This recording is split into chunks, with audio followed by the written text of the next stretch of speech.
ભુજ સુધરાઈની સામાન્ય સભામાં બહુ ચર્ચિત બનેલ બસ સ્પોટ બહાર આવેલ નગરપાલિકા હસ્તકની દુકાનો અંગે સર્વાનુમતે નિર્ણય લેવા ઠરાવ પસાર કરાયો હતો। ભુજના બસ સ્પોટ બહાર આવેલ નગરપાલિકાની કેટલીક દુકાનો જર્જરિત બની છે, જેથી જાનમાલને નુકસાન થવાની ભીતિ સર્જાઈ છે। નગરપાલિકાની બાંધકામ શાખાના ઇજનેરો દ્વારા દુકાનોના સર્વેમાં ઉપરનો તમામ હિસ્સો મિલકત સુરક્ષિત જણાતો ન હોવાથી જાનમાલને નુકસાન થવાની ભીતિ વ્યક્ત કરવામાં આવી હતી।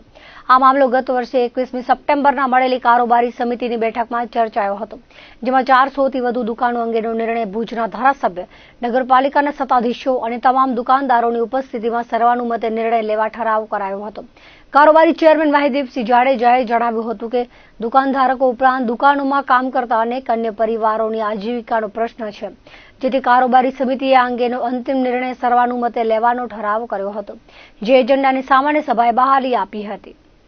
કચ્છમાં બાગાયત ખેતીનું હબ ગણાતા ગઢસીસા પંથકમાં છેલ્લા 3 વર્ષથી કેસર કેરીના પાકને નુકસાન થવાની સાથે સરકારી સહાય સામે થયેલી ભારે નુકસાનીથી કેસર કેરીની બાગાયતી ખેતી કરતા ધરતીપુત્રો પરેશાન બન્યા છે। લાખો રૂપિયાની નુકસાનીથી ત્રસ્ત બનેલા ખેડૂતો સરકાર સામે પોતાની વ્યથા ઠાલવી શકતા નથી, પરંતુ મનમાં મૂંઝવણ ગણી છે અને આ મૂંઝવણ આક્રોશ બની ભભૂકે તે પહેલા સરકારે યોગ્ય નિર્ણય લેવો જરૂરી બન્યો છે। છેલ્લા 2 વર્ષથી લાખોની નુકસાનીમાં ગરક થયેલો ધરતીપુત્ર ચાલુ વર્ષે કેસર આંબામાં આવેલા ફાલથી ખુશ થયો હતો અને 3 વર્ષની નુકસાની સરભર થાય તેવી આશા બંધાણી હતી, પરંતુ વિષમ હવામાનને કારણે બીજ બંધાય તે પહેલા ફાલ બળી જતા ખેડૂતોએ રાતે પાણીએ રોવાનો વારો આવ્યો છે અને આંબા કટિંગ કરવા મન બનાવી લીધું છે। ભુજ ખાતે કચ્છ લોકસભા પરિવાર અને સમાજ નવનિર્માણ ટ્રસ્ટ દ્વારા કચ્છની સૌથી મોટી open day night cricket tournament ચાલી રહી છે। ભુજના જ્યુબિલી ગ્રાઉન્ડ ખાતે સાંસદ ક્રિકેટ ટુર્નામેન્ટ શરૂ કરવામાં આવી છે, જેમાં કુલ 520 ટીમોએ ભાગ લીધો છે। 8મા દિવસની પ્રથમ cricket match GK general Bhuj અને હોમ 11 માધાપર વચ્ચે રમાઈ હતી, જેમાં જીકે જનરલ ભુજની જીત થઈ હતી। બીજી મેચ મારું 11 ગાંધીધામ અને ગોપાલ 11 ભુજ વચ્ચે રમાઈ હતી, જેમાં મારું 11 ગાંધીધામ ટીમ વિજેતા થઈ હતી। ત્રીજી મેચ પાર્લે 11 ભુજ અને રોનક 11 ગઢસીસા વચ્ચે રમાઈ હતી, જેમાં રોનક 11 ગઢસીસાના ટીમની જીત થઈ હતી। ચોથી મેચ નૂર 11 મિર્જાપર અને સેફાન 11 અંજાર વચ્ચે રમાઈ હતી, જેમાં નૂર 11 મિર્જાપર ટીમ વિજેતા થઈ હતી। પાંચમી મેચ અલીઝા 11 ભુજ અને રોયલ સમેજા ભુજ વચ્ચે રમાઈ હતી, જેમાં રોયલ સમેજા ભુજ વિજેતા થઈ હતી। ધૂળેટીના પ્રથમ મેચ માનકુવા 11 અને મા 11 ભુજ વચ્ચે રમાઈ હતી, જેમાં મા 11 ભુજની જીત થઈ હતી। બીજી મેચ રાજેશ્વરી આદિપુર અને જય બાબેરી 11 ઢોરી વચ્ચે રમાઈ, જેમાં જય બાબેરી 11 ઢોરી વિજેતા થઈ હતી। ત્રીજી મેચ કૃષ્ણકૃપા કાળી તલાવડી અને ખોડિયાર 11 વચ્ચે રમાઈ હતી, જેમાં કૃષ્ણકૃપા કાળી તલાવડી ટીમની જીત થઈ હતી। ચોથી મેચ સાયફન 11 ભુજ અને ભાઈજાન 11 ભુવડ વચ્ચે રમાઈ, જેમાં ભાઈજાન 11 ભુવડ ટીમ વિજેતા થઈ। પાંચમી મેચ રસીદ મિયા હરીપર અને બાજીગર 11 આદિપુર વચ્ચે રમાઈ, જેમાં રસીદ મિયા હરીપર વિજેતા થઈ હતી।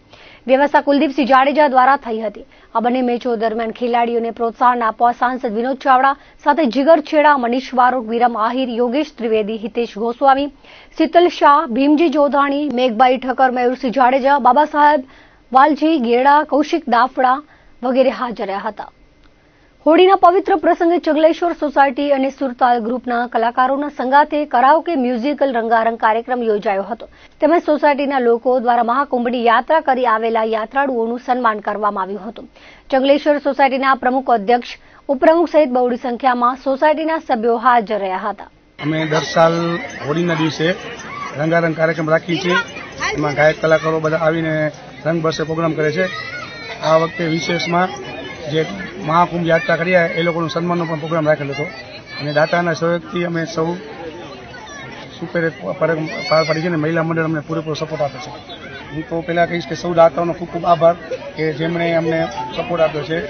એમાં આજના દાતામાં રસીલાબેન સુરેશભાઈ પરમાર, મમતાબેન વિકાસભાઈ ઝા, માલતીબેન અશોકભાઈ રાણા પરિવાર અને સ્મૃતિ ફાઉન્ડેશન, નવીનભાઈ ગુસાઈ પરિવાર, સૌનો હું ખૂબ ખૂબ આભાર માનું છું અને સોસાયટી વતી સૌનો ખૂબ ખૂબ આભાર। લખપત તાલુકાના નવાનગર ખાતે આદિત્ય થરપારકર બ્રહ્મ સમાજ નવાનગર દ્વારા પ્રીમિયર લીગ સિઝન 2નું આયોજન કરવામાં આવ્યું હતું। આ પ્રસંગે ગામના સમાજ આગેવાનો તેમજ દાતાઓના હસ્તે દીપ પ્રાગટ્ય કરાયું હતું। આ ક્રિકેટ ટુર્નામેન્ટમાં નવાનગરની 6 ટીમોએ ભાગ લીધો હતો।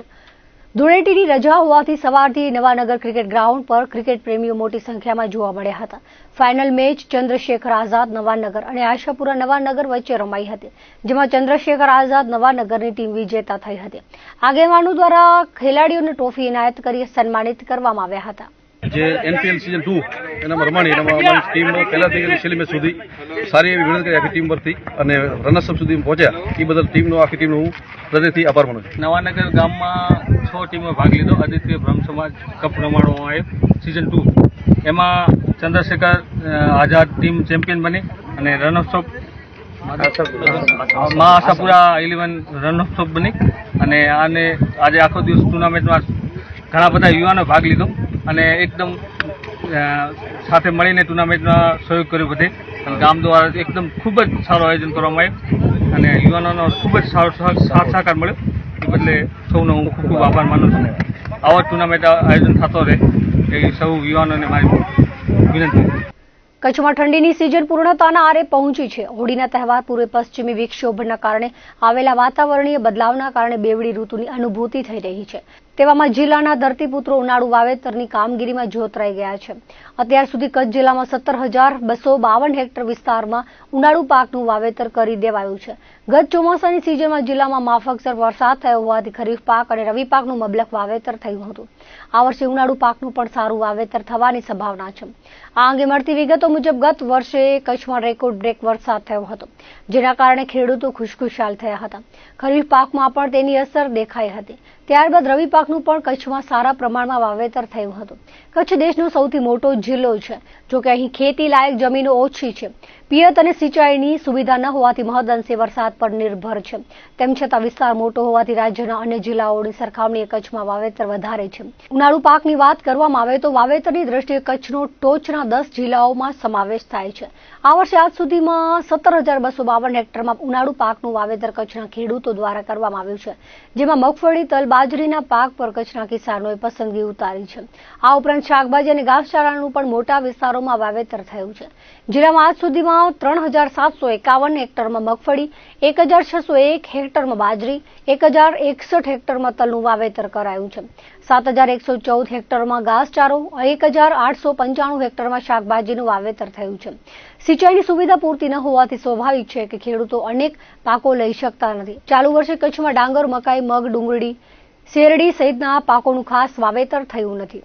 અજરામર ટ્રસ્ટનું 27મા વર્ષમાં પ્રવેશ ઉપલક્ષ્યમાં ઋણ સ્વીકાર અભિવાદન કાર્યક્રમ યોજાયો હતો, જેમાં અધ્યક્ષ સ્થાનેથી મહંત ત્રિકમદાસજી મહારાજે ગૌસેવા અને ગૌવંશની સેવા શુશ્રૂષા કરી તેમને બચાવવા જીવદયાની પ્રવૃત્તિ તો છે જ, પરંતુ આપણા પર્યાવરણના સમતોલન માટે પણ જરૂરી હોવાનું કહી ગૌવંશ બચશે તો જ આપણે પણ બચીશું તેમ જણાવ્યું હતું. દાતાઓના ઉદારતાથી દાન આપી સહયોગી બનવા બદલ અભિવાદન કરી ઋણ સ્વીકાર કરવામાં આવ્યો હતો.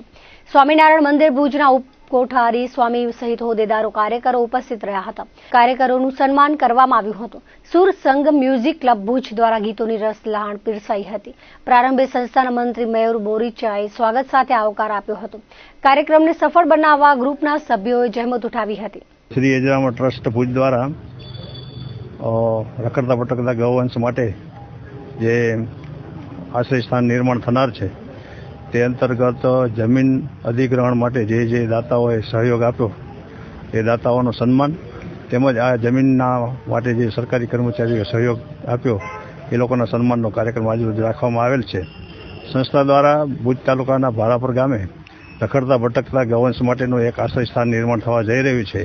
જ્યાં આગળ શહેરી વિસ્તારોમાં નધણિયાતા રખડતા ભટકતા ગૌવંશ માટે રહેવા માટેનું આશ્રય સ્થાન નિર્માણ કરવામાં આવનાર છે. સંસ્થાનું સ્થાપના 27 વર્ષ પહેલાં થઈ હતી. સંસ્થા 26 વર્ષ પૂરા કરીને 27 વર્ષમાં પ્રવેશ કરી રહી છે.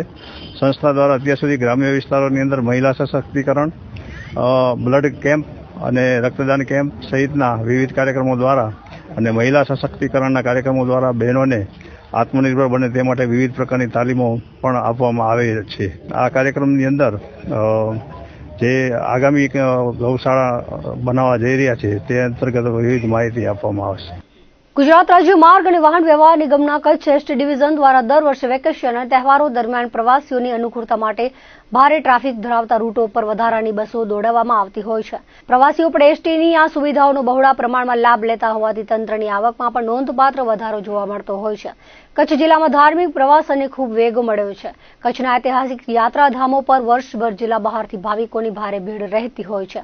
ત્યારે એસટી વિભાગે હવે યાત્રાધામો માટે કાયમી ખાસ પેકેજ ટૂર તૈયાર કરવાની કવાયત હાથ ધરી છે. આગામી દિવસોમાં કચ્છના યાત્રાધામો માટે ખાસ બસો દોડતી થશે, જેમાં કચ્છના માતાના મઢ, નારાયણ સરોવર અને કોટેશ્વરનો સમાવેશ થશે. આગામી દિવસોમાં રાજ્યમાં વિવિધ રૂટ પર ટૂર સર્કિટ બનાવવામાં આવી રહ્યા છે. રાજ્યના વિવિધ વિસ્તારોમાં ટૂર સર્કિટ બનાવાઈ રહ્યું છે. 1 રાત અને 2 દિવસના ટૂર પેકેજનું ભાડું રૂટ નક્કી થયા પછી આગામી દિવસોમાં નક્કી કરવામાં આવશે. ઉલ્લેખનીય છે કે કચ્છમાં માતાના મઢ, નારાયણ સરોવર, કોટેશ્વર ઉપરાંત રાજ્યના યાત્રાધામો પર વર્ષભર પ્રવાસીઓનું મોટા પ્રમાણમાં આવાગમન રહેતું હોય છે. ત્યારે શ્રદ્ધાળુઓની માંગને ધ્યાને લઈ પેકેજ ટૂર શરૂ કરવા માટે એસટી દ્વારા આયોજન ઘડાઈ રહ્યું છે. ખેડૂતોને દરેક પાકના પોષણક્ષમ ભાવ મળી રહે તે સુનિશ્ચિત કરવા માટે સરકાર દ્વારા હવે કપાસના પાકની પણ ટેકાના ભાવે ખરીદી શરૂ કરવામાં આવી છે. ભારત સરકારના જાહેર સાહસ ભારતીય કપાસ નિગમ લિમિટેડ દ્વારા આગામી સપ્ટેમ્બર 2025 સુધી કપાસની ટેકાના ભાવે ખરીદી કરવામાં આવશે. કચ્છના અંજાર, ભુજ અને માંડવી ખાતે કપાસની ખરીદીના કેન્દ્રો કાર્યરત કરવામાં આવ્યા છે. આ અંગેની વિગતો મુજબ કચ્છ જિલ્લાના અબડાસા, માંડવી, અંજાર અને રાપર તાલુકામાં કપાસનું પાકનું મોટા પ્રમાણમાં વાવેતર કરવામાં આવ્યું છે. સારા ચોમાસાના પગલે ચાલુ સાલે કપાસનું ઉત્પાદન અંદાજે 3 લાખ ઘાસડીથી વધુ દર્શાવાયું છે. ભારત સરકારે કપાસ માટે ₹7,471 ટેકાનો ભાવ જાહેર કર્યો છે, જે ખેડૂતોએ ખરીદ કેન્દ્રો ખાતેથી ભારતીય કપાસ નિગમના ઈ-માર્કેટ પોર્ટલ પર નોંધણી કરાવી હશે તેવા ખેડૂતો પાસેથી જ કપાસની ટેકાના ભાવે ખરીદી કરવામાં આવશે. ભારતીય કપાસ નિગમ દ્વારા અંજાર, ભુજ, માંડવી સહિત 74 ખરીદ કેન્દ્રો કાર્યરત કરવામાં આવ્યા છે. આ સિવાય અબડાસામાં તુવેર દાળમાં 611 ખેડૂતોએ નોંધણી કરાવી છે, તો રાયડામાં 1280 અને ચણામાં 370 ખેડૂતોએ ટેકાના ભાવ માટે ઓનલાઈન રજીસ્ટ્રેશન કરાવ્યું છે. આ આંકડો હજુ વધી શકે તેમ છે. ચાલુ વર્ષે જીરાની આવક ભુજ એપીએમસી માર્કેટમાં ચાલુ થઈ ગઈ છે, પરંતુ અંજાર માર્કેટ યાર્ડમાં દરરોજની 800 થી વધુ ગુણીની આવક ચાલુ થઈ છે, જેના ભાવ અંદાજે 7000 થી લઈ 9000 સુધીના અંજાર માર્કેટ યાર્ડમાં 40 કિલોના નોંધાયા છે. આવનારા માલની આવક વધશે, પરંતુ ભાવ તો યથાવત રહેશે તેવું અંજાર એપીએમસીના સેક્રેટરીએ જણાવ્યું હતું. કચ્છમાં મોટા પ્રમાણમાં ખેડૂતોએ જીરાનું વાવેતર કર્યું છે, તેના આવકની શરૂઆત થઈ છે. આવનારા દિવસોમાં આવક વધશે, પરંતુ ભાવમાં ઇન્ટરનેશનલ લેવલે ભાવો નક્કી થતા હોય છે, જેમાં ડિમાન્ડ સપ્લાય પર આધારિત હોવાથી આવક ભલે વધુ થાય, પરંતુ માર્કેટ યાર્ડમાં નક્કી કરેલા ભાવો મુજબ જ માલનું વેચાણ થાય છે. સોમવારના 6800 થી 8200 સુધીનો ભાવ રહ્યો હતો. જીરાની મુખ્ય બજાર ઊંઝામાં છે. અહીંથી માલની ખરીદી થયા બાદ તે માલ ઊંઝામાં જાય છે. ત્યાં જે સોદા પડતા હોય છે તે મુજબ માલની ખરીદી થાય છે. જીરાની આવક ભલે વધે, પણ ભાવમાં ફેરફાર આવતો નથી. ભાવ ફરક ઉપરથી ડિમાન્ડ મુજબ નક્કી થાય છે અને આખું નેટવર્ક ઇમ્પોર્ટ એક્સપોર્ટ ઓનલાઈન છે, એટલે દરેક જિલ્લામાં જીરાનું શું ભાવ છે તે ઓનલાઈન જોઈ શકાય છે. હવે તો ટ્રાન્સપોર્ટની વ્યવસ્થા થઈ ગઈ છે. ફેબ્રુઆરીમાં 8900 સુધીના ભાવો બોલાયા છે. ઉપરથી જેવી ડિમાન્ડ હોય છે તે મુજબના ભાવો હોય છે તેવું ઉમેર્યું હતું. દર્શક મિત્રો, આ હતા અત્યાર સુધીના કચ્છ ઉદર ટીવી સમાચાર. ફરી મળીશું નવા સમાચારો સાથે, નવી અપડેટ સાથે. ત્યાં સુધી મને રજા આપશો. નમસ્કાર.